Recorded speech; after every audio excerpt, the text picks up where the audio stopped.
भारतीय संविधान सिर्फ कुछ नियमों की किताब नहीं है, बिल्कुल नहीं। ये एक ऐसा दस्तावेज है जो ये तय करता है कि एक नागरिक और सरकार का रिश्ता कैसा होना चाहिए।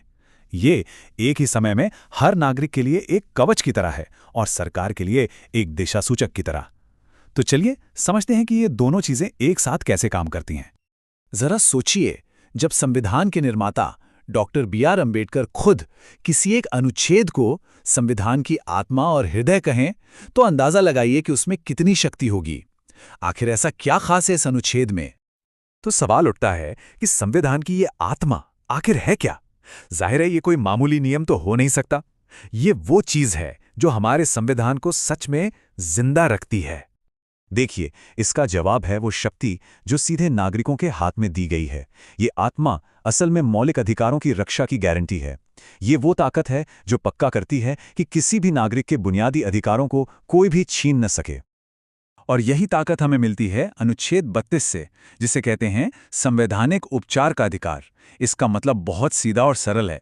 अगर किसी के मौलिक अधिकारों का हनन होता है तो वो इंसान सीधे देश की सबसे बड़ी अदालत यानी सुप्रीम कोर्ट जा सकता है। यही है एक नागरिक का सबसे मजबूत कवच। लेकिन कहानी में एक मोड़ है।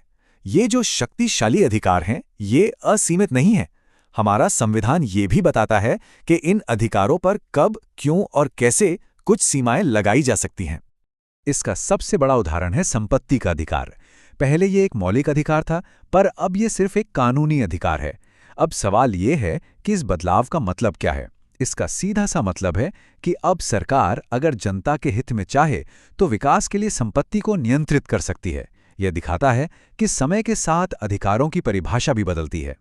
संविधान खुद ही कुछ खास हालात बताता है जब इन अधिकारों को सीमित करना जरूरी हो जाता है। जैसे अनुच्छेद 33 के तहत देश की सुरक्षा में लगे सशस्त्र बलों में अनुशासन बनाए रखने के लिए, अनुच्छेद 34 के मुताबिक आपातकाल के दौरान, और अनुच्छेद 35 ये पक्का करता है कि इन अधिकारों पर कानून बनाने की शक्ति सिर्फ और सिर्फ संसद के पास हो, ताकि पूरे देश में नियम एक जैसे रहें। तो नागरिक के कवच की बात तो हमने समझ ली, लेकिन सरकार का क्या? संविधान उसे किस दिशा में चलने के लिए कहता है? मतलब सरकार के लिए वो दिशा सूचक क्या है?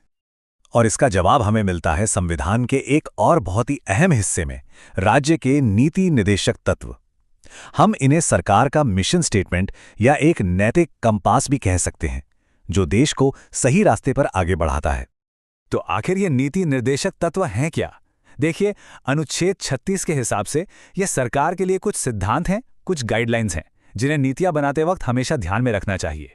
इनका एक ही लक्ष्य है, लोगों का कल्याण और देश का विकास। अब यहां एक बहुत ही जरूरी बात समझने वाली है। मौलिक अधिकारों और इन निर्देशक तत्वों में एक बुनियादी फर्क है।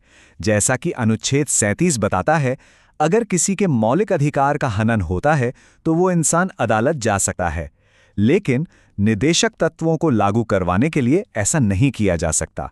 ये सरकार के लिए एक नैतिक जिम्मेदारी है, कोई कानूनी मजबूरी नहीं। तो फिर सवाल उठता है कि अगर इन्हें अदालत में लागू ही नहीं करवा सकते तो फिर इनका फायदा क्या है?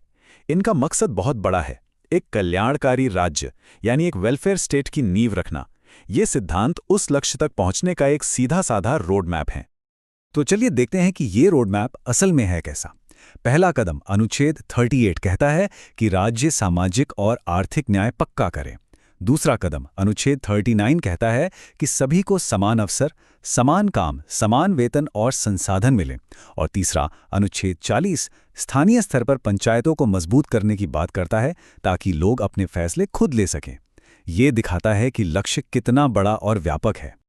तो चलिए अब पूरी तस्वीर को एक साथ जोड़कर देखते हैं। ये स्लाइड कह सकते हैं हमारी पूरी बातचीत का सार है। एक तरफ है मौलिक अधिकार जो हर नागरिक का कवच हैं और इन्हें कानून का पूरा जोर मिला हुआ है, और दूसरी तरफ है नीति निर्देशक तत्व जो सरकार का दिशा सूचक हैं, एक नैतिक जिम्मेदारी की तरह। ये दोनों भले ही अलग लगें, पर असल में एक ही सिक्के के दो पहलू हैं। बिल्कुल सीधी सी बात है। अधिकार व्यक्ति को बचाते हैं और निर्देशक तत्व राज्य को राह दिखाते हैं।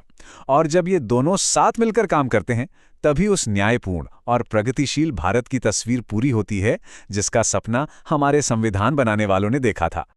और यहीं पर हम आज की चर्चा को एक बहुत बड़े सवाल के साथ खत्म करते हैं। एक तरफ एक व्यक्ति के निजी अधिकार और दूसरी तरफ पूरे समाज के विकास का लक्ष्य। इन दोनों के बीच वो सही संतुलन आखिर कैसे बनाया जाए, ये सिर्फ कोई कानूनी सवाल नहीं है, बल्कि हमारे लोकतंत्र की एक लगातार चलने वाली बहस और सबसे बड़ी चुनौती भी है। इस पर सोचिएगा जरूर।